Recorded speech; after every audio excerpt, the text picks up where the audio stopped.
สบายดีพบกับหลินเศร้าล่องพบางพากินมื้อนี้มามืดมาคำเวียกไล่กายพี่น้องเอ้ยมื้อนี้คิดยากกินเสสวนพี่น้องรสชาติจัดจานเบิ่งสิแซ่บๆนำกันเด้อมาเด้อพี่น้องผู้ใดอยากกินเศษส่วนนำมากินนำกันเด้อสดน้ำฮอน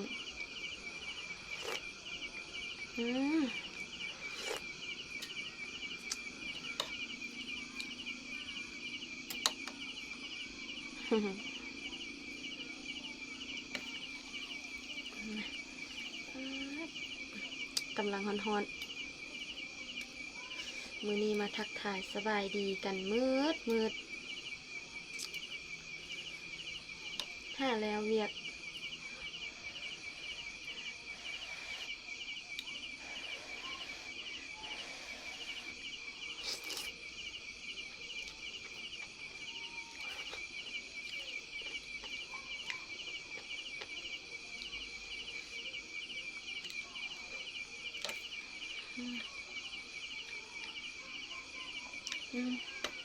ครับทั้งเผ็ดทั้งฮอต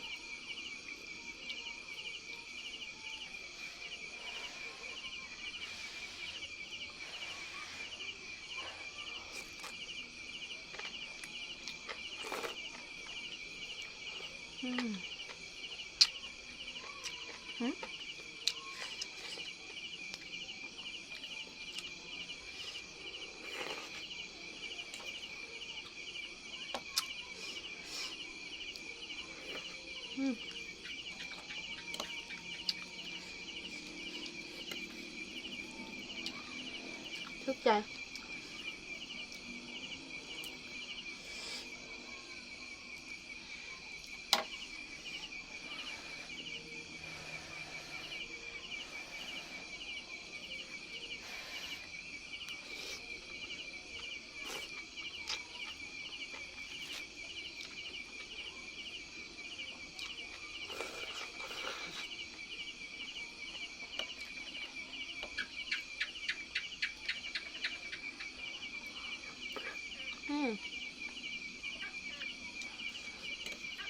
มีเสียงรบกวนได้ค่ะอย่าว่ากันเด้อพี่น้องเนาะอยู่กับธรรมศาสตร์ อยู่ไฮอยู่หนาอยู่ส่วน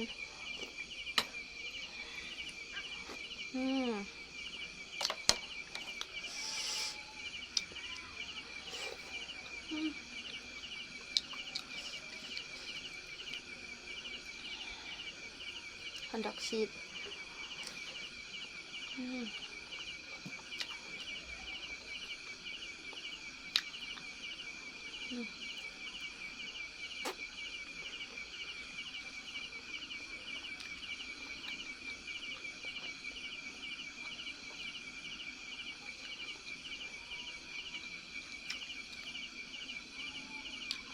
่มีคำบรรยาย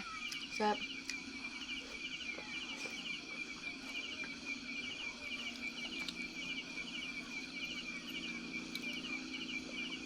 มาเด้อพี่น้องท่านได้ยังยากกิน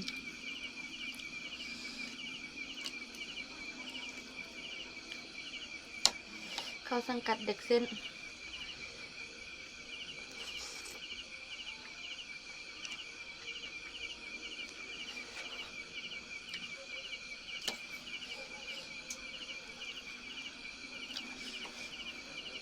เราเรื่องกินเส้นหมักแห้งพี่น้องกินทุกมื้อก็ได้บ่มีเบื่อ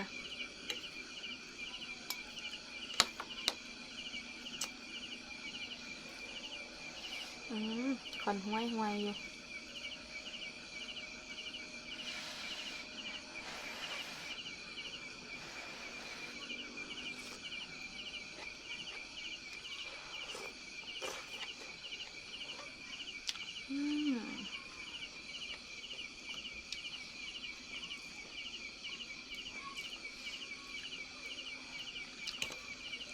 ห้ากันแล้วเวียกห้าเลยมาทักทายกัน ม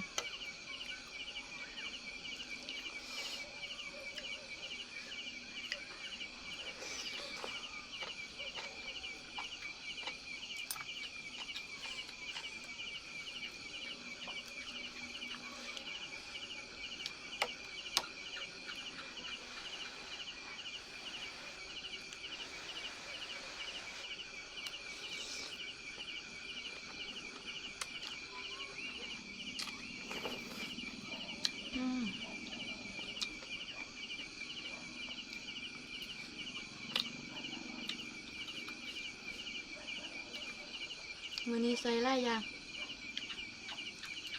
มีหลายอันหลายแนว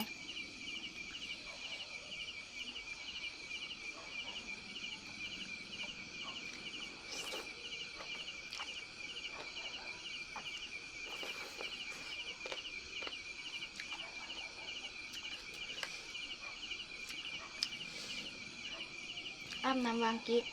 ต้มอย่างบะทันแห้งนะ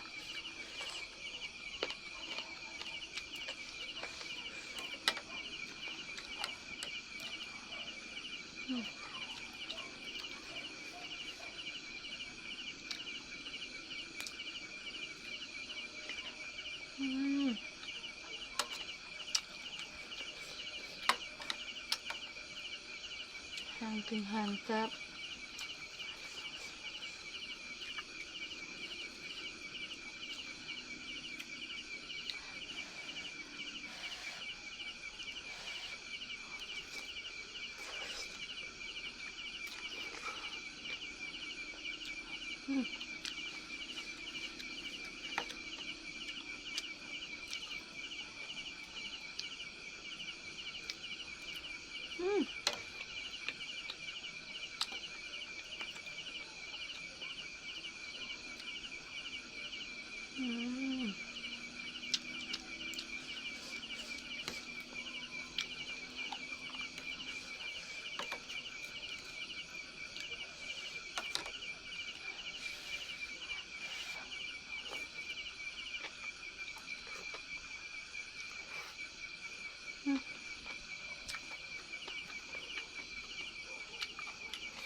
ผู้ใดเป็นเด็กเส้น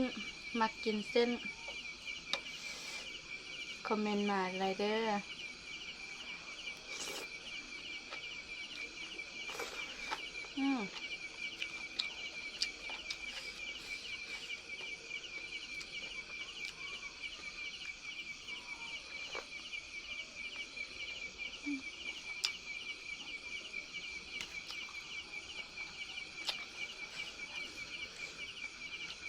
จัดเต็มถาดมาเนี่ย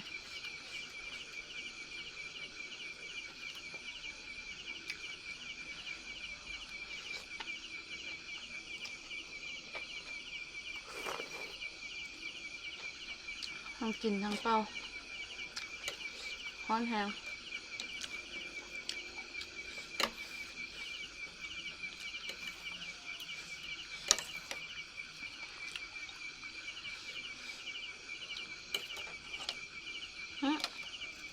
เฮียซ้ำ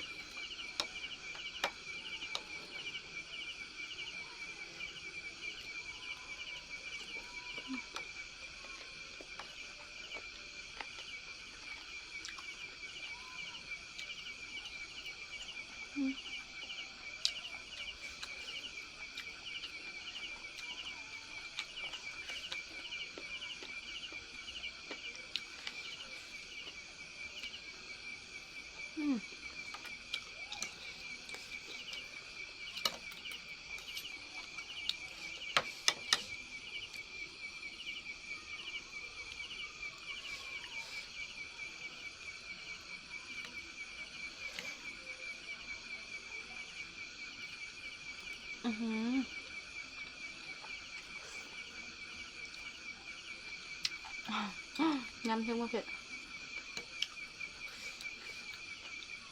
คักดี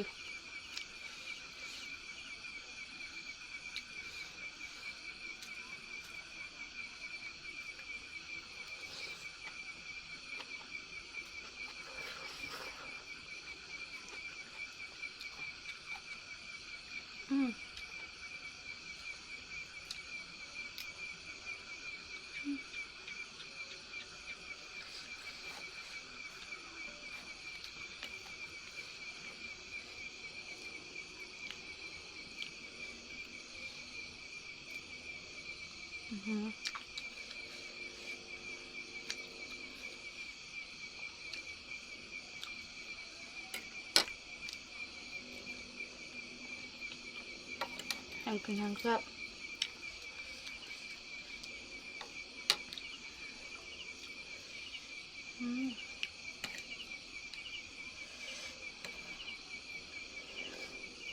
พากันเลาะพากันซอกห้ายังกินเนาะมื้อแลงนี้เนาะ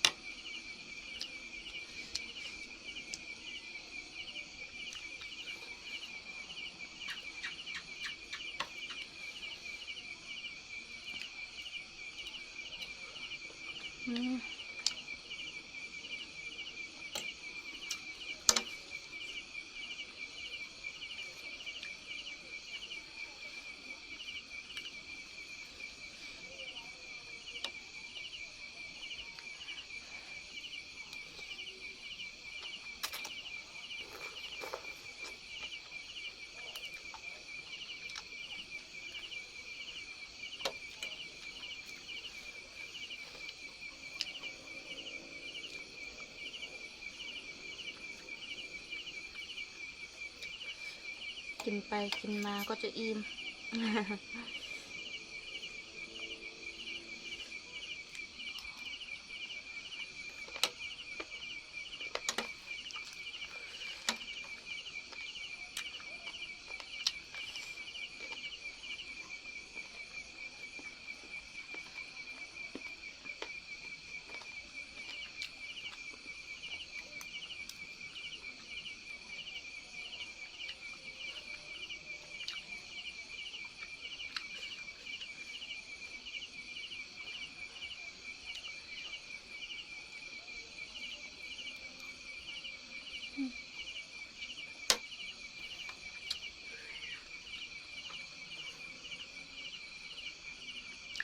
อิ่ม